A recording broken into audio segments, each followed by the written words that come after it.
Hi everyone, Flaming Footy here, and welcome back to a new video on the channel. And today, guys, here I am to review the final 3 games from round 23 of the 2023 AFL season, continuing 3-game match reviews. The last 3 games of round 23 were Western Bulldogs versus West Coast, Melbourne vs Hawthorn, and Fremantle vs Port Adelaide. Sunday's footy action started off with a huge upset for the West Coast Eagles. They knocked off the Western Bulldogs at Marvel Stadium to kickstart an interesting day of footy for sure. But it was the Western Bulldogs 12-13-85 defeated by West Coast 14-8-92. The Eagles win by 7 points. They are off the bottom of the ladder. They rise up into 17th position, which means pick 1 is now North Melbourne's at the moment. And West Coast, what a win it was, and some of their older players really did stand up. Cripps, just to name a couple. Darling looked pretty decent as well, but the Eagles led for pretty much the whole contest after they started really well. They had 5 of the first 6, I think it was, at one stage, and they were really on track for what could have been a decent win. And some of these games this year have been very topsy-turvy, and this was one of them, which just, West Coast started off so well, and the Western Bulldogs did peg it back across the second and third quarters. In fact, they led at 3-quarter time. They played a really good third quarter. The Bulldog bite was back in the third quarter, but in the final term, it wasn't there. They only kicked the 2 goals, and 2 goals 3 were a little bit wasteful, and West Coast managed to kick 5 goals 1, and accuracy in the end did prove to be the deciding factor, 12-13 to 14-8, but yeah, the Dogs did miss some really decent opportunities in the final quarter, and West Coast just capitalised on theirs. 146 fantasy for English, 143 for Treloar, 140 for Bontempelli, 116 for Cripps, 112 for Duggan, 106 for Allen, 100 for Kelly, who had a big day as well, 99 for Keith and Gaff. Goals behinds now, 5 goals for Cripps, who really did wind back the clock with a brilliant performance from Jamie Cripps. 3 goals for Allen, of course. He's always, always a good player. Oscar Allen. He's always playing well. 3 for Lobb, 2 for Darling. Disposals, 32 for Bontempelli and Treloar, as well as Kelly, who was just able to run around, do whatever he wanted to. 25 for Dale, Daniel, and Duggan. Marks, 11 for Keith, 9 for English, Allen, Rotham, and McGovern. Tackles, 14 for Treloar, 10 for Bontempelli, 8 for Cripps, 7 for Petrevski-Seaton. 51 hitouts for English, 41 for Bailey Williams, 5 for Lobb, 5 for Jared Williams as well, 1 for Norton. Team stats now, where it was 53 inside 50s for the Western Bulldogs to West Coast's 50, so they won that area by 3. But West Coast did win clearance, and this is up against a very good Western Bulldogs midfield, which have some of the best names in the competition in that engine room. And West Coast won centre and stoppage clearance. The Doggies won contested footy. The West Coast Eagles won uncontested footy. The Eagles won marks inside 50 as well. They led for just over 3-quarters of the game. The Western Bulldogs did out-tackle them, but very good win here for West Coast for their 3rd win of the year. Sunday Channel 7 game was a Pink Lady match at the MCG Sunday Channel 7 game, and it was Melbourne that ended up walking away with a pretty comfortable victory in a low-scoring contest at the MCG. Melbourne 13-9-87 to Hawthorn 9-6-60. Melbourne win this one by 27. Hawthorn did come pressing. They were very competitive for probably 3-quarters of the game. It was just the last quarter where it did just slip away, and Melbourne the better side, and now you can officially say Melbourne are in the top 4 this year. The top 4 is locked. The order which it goes is still yet to be determined, but the 4 teams that are in the top 4 is confirmed. The Hawks start off really well, though. 3 goals to Melbourne, kicked 3 goals, 4 for the Hawks in that opening term, and then they did really well in that second quarter just to hold the Demons at bay, and the D's kicked 3 goals, they kicked 2 that quarter. So things are pretty tight at half-time. In the third quarter, it was 2 goals to 4. It was just the quarter where Melbourne did get away. The Hawks kicked 1 to open up the last quarter, brought it back, but that was only going to be their only goal for the quarter at the start of the last. Melbourne were going to kick the next 3, which was their 3 of the quarter, to go in and win pretty comfortably. And then there was a whole heap of time here towards the end, but in the end, time did run out for the Hawks, and Melbourne just played a really mature performance indeed. 121 fantasy for Amon, 108 for Rivers, 105 for Viney, 104 for McDonald, 100 for Gawn. Goals behind, 3 goals, 4 for Melksham. He didn't make the most of his opportunities. 3 for Van Rooyen, 2 for Bruce, Smith, McDonald, and Hustwaite, who was on debut for the Hawks. 30 disposals for Warple, 27 for Rivers, and Amon, 25 for Viney. And Nash, 14 marks for Amon, 13 for Lever, 10 for Rivers, and Weddle, 9 for May, Morrison and Day. And if we go down to Sicily, he still took 7 marks for the game, which isn't an all-time low or anything, but yeah, they kept him a little bit quieter. Tackles, 7 for Viney, 6 for Oliver, hit-outs, 26 for Reeves, 22 for Gawn, 5 for Ramsden, who was also on debut, I believe, or one of the newer faces anyway. 3 for Van Rooyen, Kazitsky, 1 for Shaki. So Reeves did beat Gawn in the ruck, but it was a pretty comfortable beating of inside 50, 61-39 in favour of Melbourne. And when Hawthorn did go inside 50, Melbourne are always set up so well behind the ball that it is just so hard to score. We'll go to clearance now. Hawthorn did win that though. We do know they are a good side around clearance. They won centre and stoppage clearance. They won contested and uncontested footy as well. But Melbourne won marks inside 50 contested marks, led for a little under 3/4, probably about a third of the game, 2/3 of the game, Melbourne. They did out-tackle the Hawks as well. Really decent performance here. A pretty safe, comfortable 27-point win for the D's.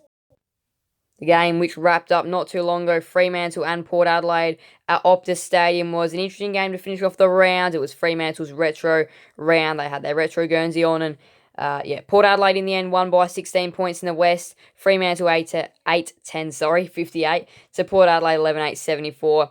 Really good win here from Port Adelaide, just doing what they needed to do. It was a low-scoring game, and Fremantle did start it off well in the first quarter. It took Port Adelaide a very long time to get on the board, but when they did, they managed to kick 2 goals in a short amount of time to bring it right back to even. It was a 1-point lead for the Dockers at quarter time because it was 2 goals apiece in that first term. Second quarter, Port Adelaide did start to get off and away though. 2 goals for the Dockers, 4 for Port, and the real factor which had stood out in that quarter was Fremantle's accuracy. It was becoming a bit of an issue. 4 goals, 7 to 6 goals for at the main change. In the third term, Fremantle only kicked 1 goal, Port Adelaide kicked 3, and they just start to get away, and 5-8 doesn't look great on the scoreboard either. You do need, especially when it's a low-scoring game, you do need to make the most of your chance, and even 8-10 doesn't look that great. When it does come to a low-scoring game, you do need to take your chances, as I said, and of course we all know that accuracy does cost you.